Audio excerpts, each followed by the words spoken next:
Hiya, welcome to Darren in the studio. Thanks for swinging by for another video. This is going to be, if you've looked at the description and stuff like that, you'll know what it's all about. This is going to be our 1974 celebration. 50 years since these albums came out. These albums turning 50 in 2024, which is makes me feel quite old, although I must confess to not being that old. I didn't buy any of these albums as new releases. Back in 1974, I would be sort of 5, which kind of gives my age away a little bit. These are 10 albums in my collection. Now, I know there'll be plenty of people that will say, oh, he missed this one and he didn't talk about that one, and what about this one? These are my choices. All right, these are the albums that in my collection I've chosen to showcase in this video. All right, so 10 albums from my personal record collection that came out in 1974, and that obviously in 2024 turned 50 years old this year. Nice sort of mix of music as well, as always with my sort of stuff. I think you'll agree, we sort of do tend to have various sorts of styles within the records that I show. 10 albums, all in alphabetical order, and like I say, all of, you know, some different sort of genres in there. We're going to start off at A, which is always a good place to start, right? Released in 1974, but only released in Australia in 1974. Can you guess who this is? This is the first release of AC/DC. This was their 1974 album High Voltage. Of course, High Voltage was the title of AC/DC's first European album, which came 2 years later in 1976. What the record company Atlantic decided to do was to get this album and the follow-up album, which was called TNT, in 1975. TNT came out, I think it was 1975, either 1975 or 1976. But what happened was Atlantic Records, who were going to be putting out AC/DC material in Europe and America, decided to take this album and their second album TNT and get the best of the two albums. For example, She's Got Balls, Little Lover are two songs that on here that were included on the European and American version of High Voltage in 1976. But this is the original, how originally AC/DC were introduced to the world. You could get this as an import back in the 70s, but it cost you a pretty penny. And if you find this on vinyl and it's a reasonable price, do pick it up, because it's quite rare now. An original Albert productions of AC/DC. Of course, this is a reissue. This is a 1995 reissue on the EMI Albert Productions label.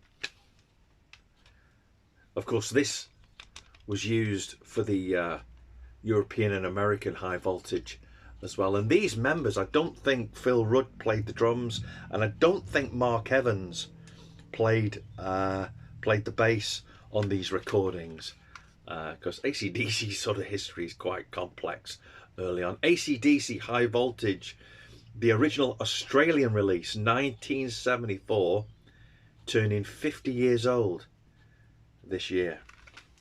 Good stuff. Next, nice little album that I think I've shown on the channel before. We did an American for the 4th of July last year, 2023. We did a special sort of American video where we talked about America and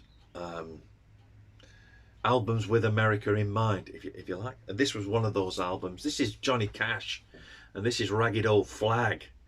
I think I spoke about this. If I didn't, never mind. This is a nice 1974 press in absolute mint condition. I bought this second hand from a record shop that had got a lot of Johnny Cash albums because the original owner had sadly passed away, and I was so glad to get them.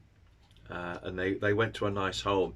Johnny Cash, Ragged Old Flag is the album, 1974. This is a great album. A lot of stuff from Johnny Cash sort of tells the story of America. This isn't the album that does that. There's a nice little album called America. That might have been the one that I showed on my previous video. Ragged Old Flag, Johnny Cash. Still got the original sort of hype sticker, which tells you the title and the artist. But it's a beautiful cover, this. What do you think? Really nice sleeve. Love this sleeve. I do love me a bit of Johnny Cash. Turning 50 years old this year. From 1974, Johnny Cash and Ragged Old Flag. Next, an album which I shouldn't really feature because it's not new material for 1974. All this material was made between 1971 and 1973.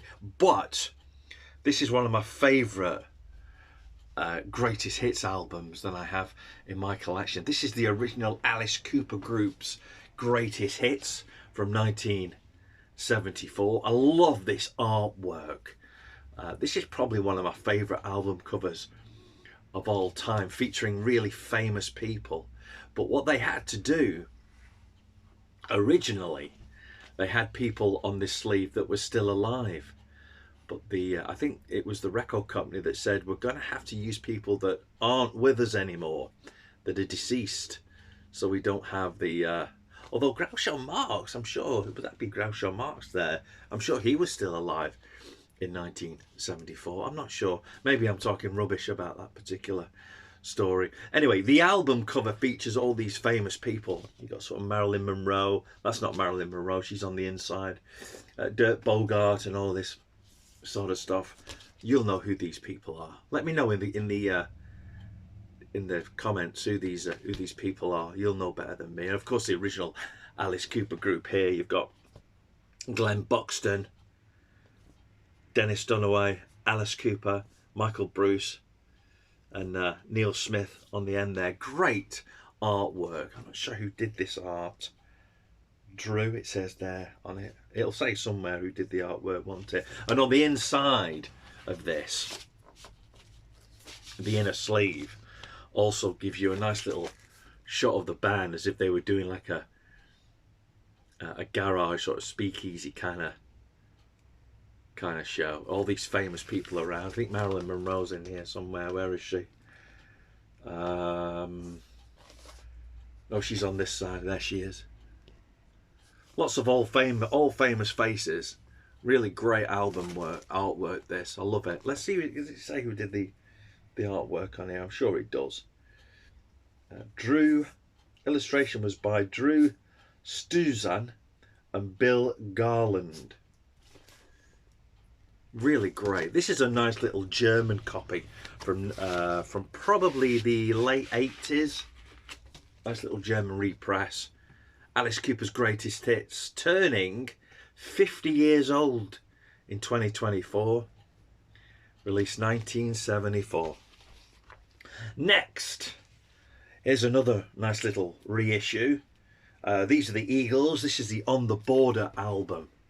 Another album turning 50 years old this year. This has got some of the big ones already. Big ones on it. Already Gone. James Dean's on here. The Best of My Love. A lot of good records on here. This is a part of the reissue collection that came out a few years ago. 180 gram vinyl. Really nice. As everything with the Eagles, really nicely produced. Just got a basic inner sleeve, but nice sort of quality sleeve and vinyl. Eagles, On the Border, turning 50 years old. Released 1974. Next up, I've talked quite a bit about this next band and their first album, which was released in 1974. We're talking about Kiss.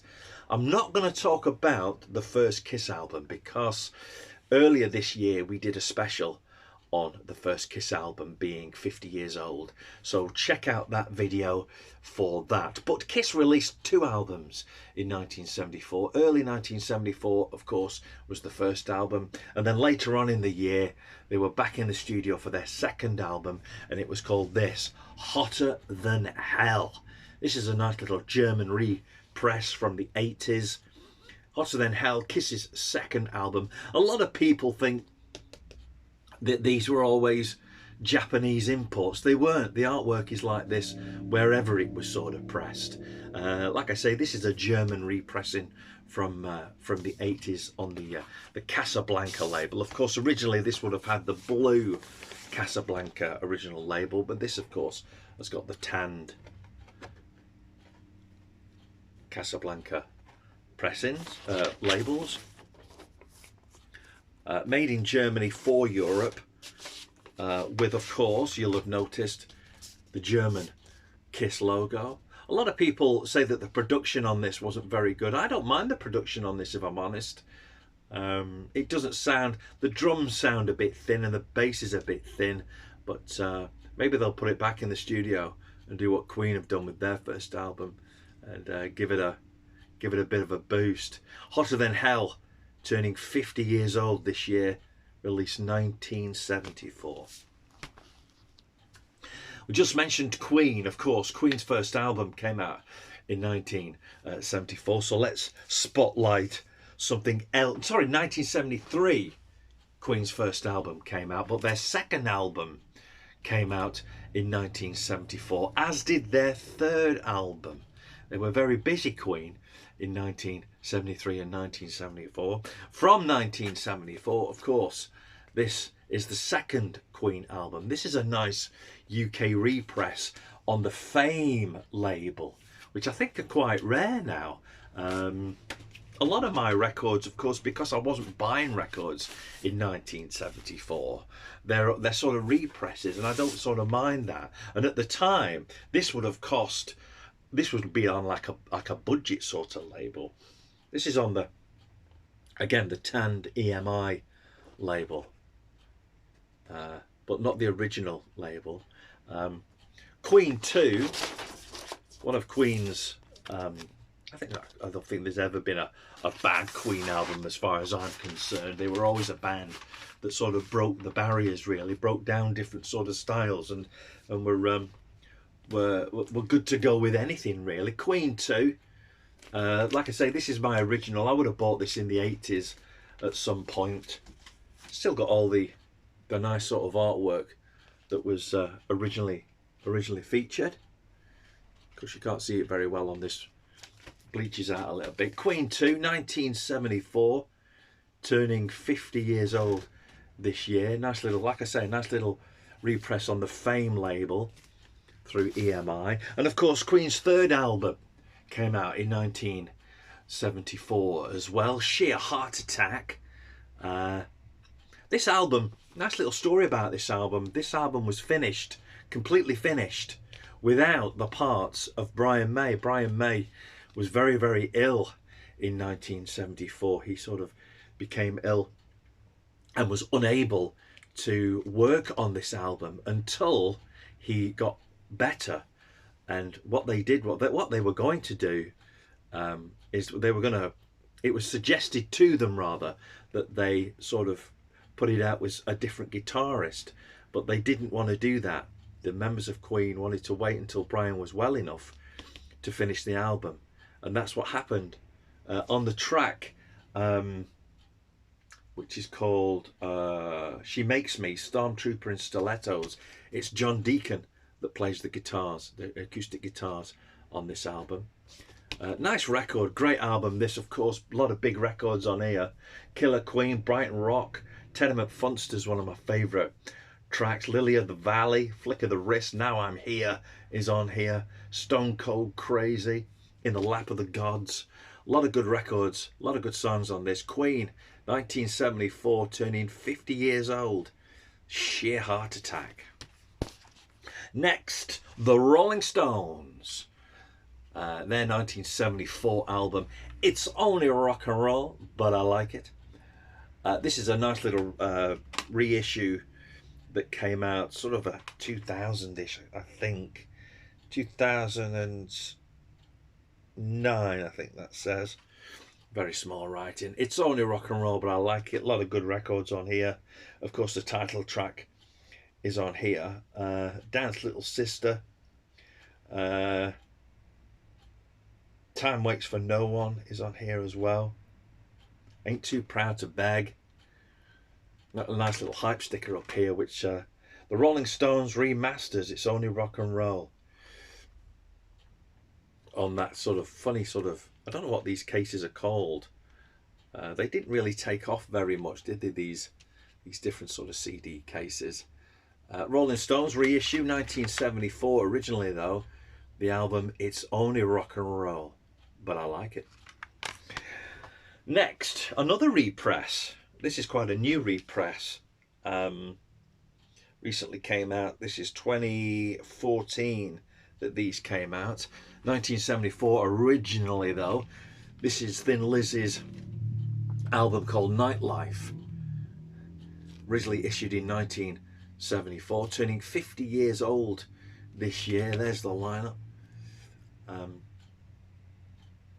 I understand, and I think they're making, or they have made, a bio-documentary, a biography film about Phil Lynot's life. Thin Lizzy, Nightlife, turning 50 years old this year. Big songs on here. Still in Love with You is a great record, isn't it? Showdown, Sha-la-la-la-la-la-la-la. I like that record. Thin Lizzy, Nightlife, 1974. 50 years ago. Okay, here's a funny little record. And some sort of TRex buffs, if you like, might sort of get annoyed by this sleeve. But this is one of the oddest reissues, and this is the last of the 10.